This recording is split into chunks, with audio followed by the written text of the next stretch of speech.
L'erreur à ne pas commettre avec votre Sankalpa lors de votre pratique de Yoga Nidra et quelques exemples de Sankalpa. On en parle maintenant avec la 3e et dernière vidéo du Sankalpa, vidéo numéro 3 pour votre pratique de Yoga Nidra.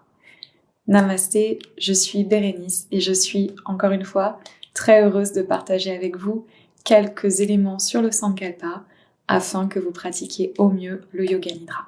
Si vous n'avez pas encore regardé les vidéos 1 et 2, je vous invite à le faire maintenant et à revenir à celle-ci après. Donc, pour commencer, l'erreur à ne pas commettre concernant le Sankalpa. Le Sankalpa n'est pas une résolution de nouvelle année ou un objectif à atteindre. Souvent, ce que j'observe lorsque les personnes débutent le Yoga Nidra, c'est qu'on pose le Sankalpa comme si c'était une résolution ou un objectif. Par exemple, je perds 6 kilos avant le début de l'été. Ou encore, mon salaire augmente pour que j'achète une plus grosse maison.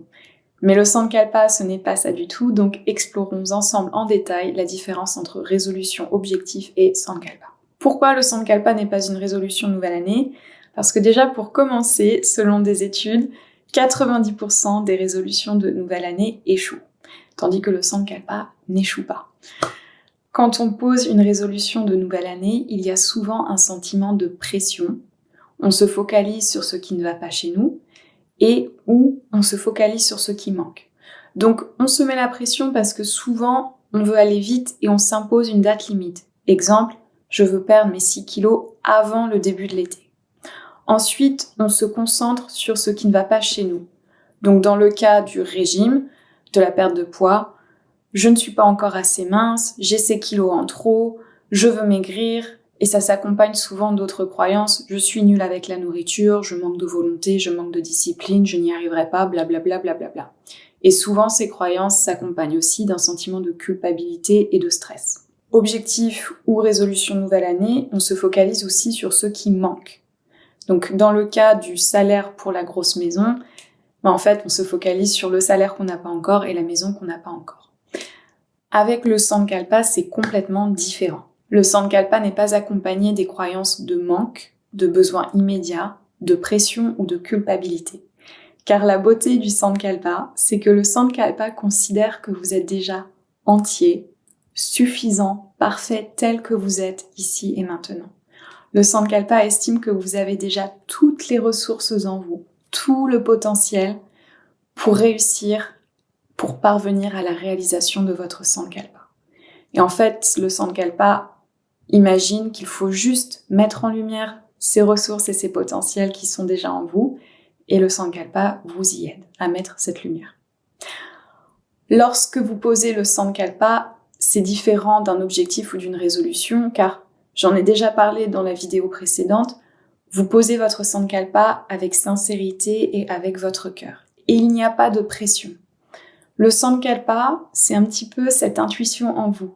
En anglais, on parle de inner knowing, cette conscience interne. Une part de vous au plus profond de vous qui sait que vous êtes déjà en chemin vers ce Sankalpa, qui sait que ce Sankalpa va se réaliser tôt ou tard. Et donc, la pression et la culpabilité que l'on retrouve dans les objectifs ou les résolutions sont remplacées par un sentiment de confiance et de foi avec le Sankalpa. Autre détail important.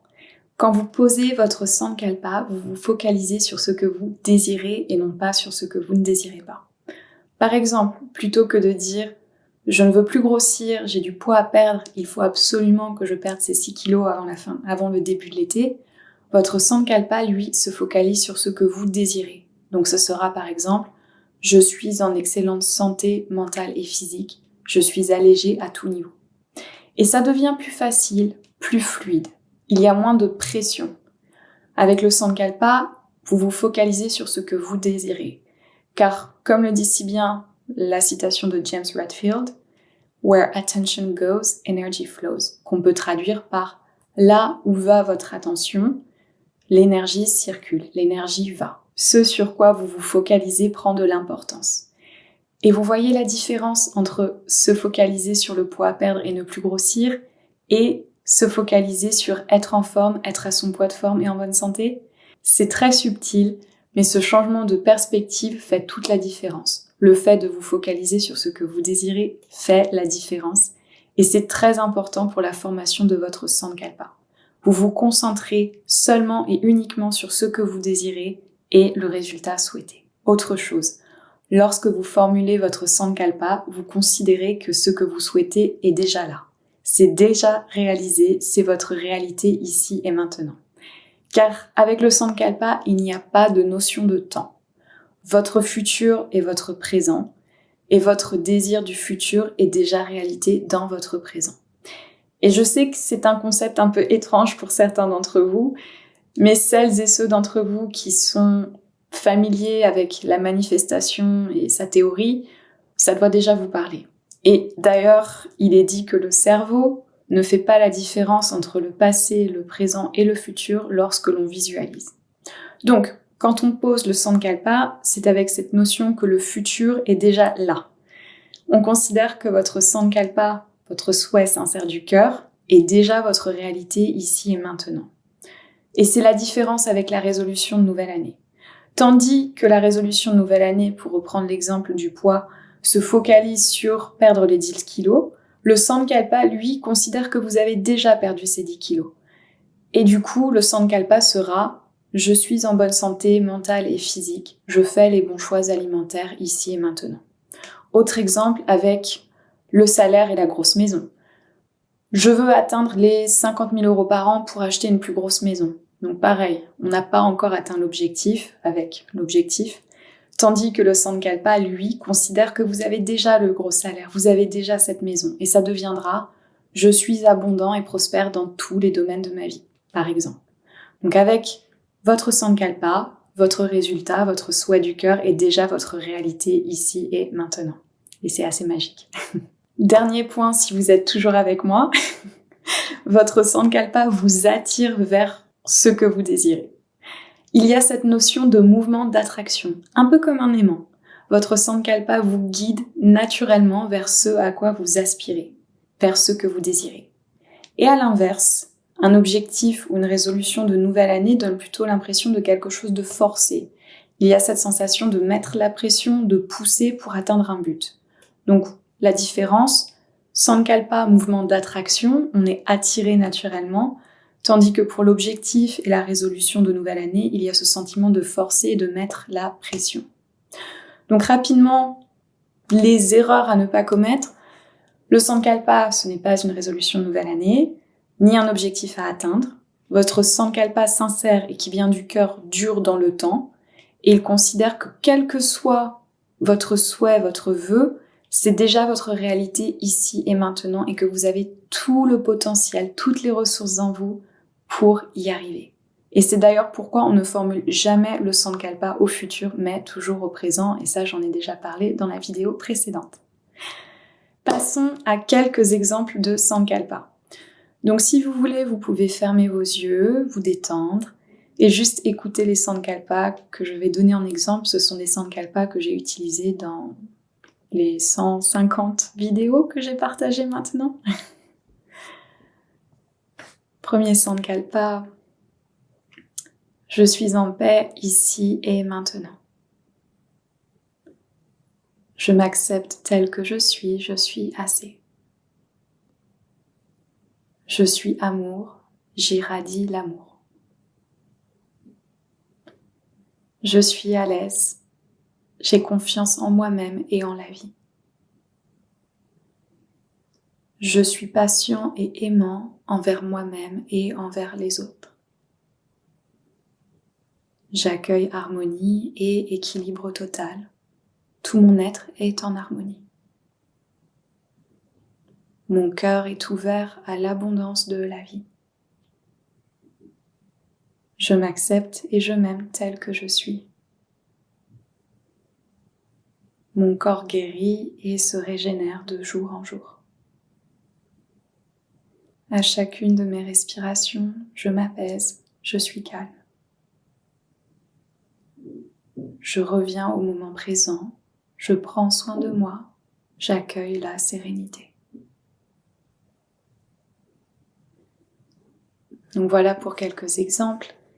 Et l'anecdote rigolote que je souhaitais partager avec vous, c'est que souvent, les personnes que j'accompagne et qui pratiquent le Yoga Nidra avec moi me disent Mais en fait, mon Sankalpa, c'est comme mon petit mantra secret. Parfois, sans m'en rendre compte, dans ma journée, je me le répète naturellement, ça vient instinctivement, et ça m'aide à revenir au moment présent, à m'apaiser et à reconnecter avec moi-même. Donc, je ne sais pas si c'est quelque chose qui vous arrive aussi. Si ça vous arrive, n'hésitez pas à partager dans un commentaire. Et si ça vous arrive, c'est quelque chose de très très chouette, donc continuez. Pour conclure notre série de vidéos sur le Sankalpa, parlons un petit peu de quelques expériences pour illustrer l'impact du Sankalpa dans la vie de tous les jours. Comme vous le savez peut-être déjà, j'accompagne des personnes avec le Yoga Nidra dans mon travail de thérapeute et je voulais vous parler de 2 personnes en particulier. La première personne, appelons-la Brigitte, quand on a commencé le travail ensemble, ressentait beaucoup de colère en elle, beaucoup d'amertume. Il y avait énormément de dureté et de rigidité avec son entourage et avec elle-même. Son Sankalpa était « Je suis amour inconditionnel et compassion ». Et au début, Brigitte n'y croyait pas du tout. Elle avait énormément de résistance à utiliser ce Sankalpa.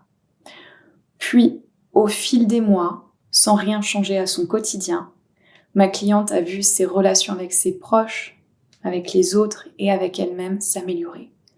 Son entourage a commencé à la complimenter en lui disant qu'elle était beaucoup plus douce, beaucoup plus calme, beaucoup plus agréable. Et cette douceur et ce calme, elle a commencé aussi à le ressentir dans sa relation avec elle-même. Et finalement, grâce à son Sankalpa et à sa pratique régulière de Yoga Nidra, beaucoup de choses se sont naturellement transformées dans sa vie pour le meilleur, sans que Brigitte ne force rien du tout. Donc ça, c'était le premier exemple, le Sankalpa « Je suis amour inconditionnel et compassion », qui a résulté en plus de douceur, plus d'apaisement, plus de compassion dans la relation de ma cliente avec les autres, mais aussi avec elle-même. Deuxième exemple, une personne qui souffrait de troubles alimentaires sévères, donc anorexie et boulimie, pendant des années, qui avait une très mauvaise relation avec elle-même et une faible estime de soi. Donc son Sankalpa était « Je m'aime et je m'accepte tel que je suis ».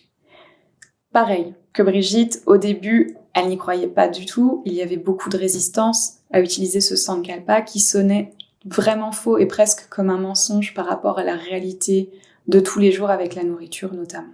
Puis, après des mois de pratique régulière à utiliser ce Sankalpa, cette personne a remarqué que lorsqu'il y avait une compulsion ou une envie de crise de boulimie, instinctivement elle se répétait ce Sankalpa. Et du coup, 1 fois sur 2, il n'y avait pas crise de boulimie.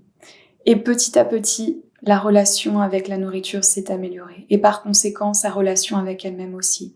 Elle a eu de plus en plus confiance en elle, une meilleure estime de soi, etc.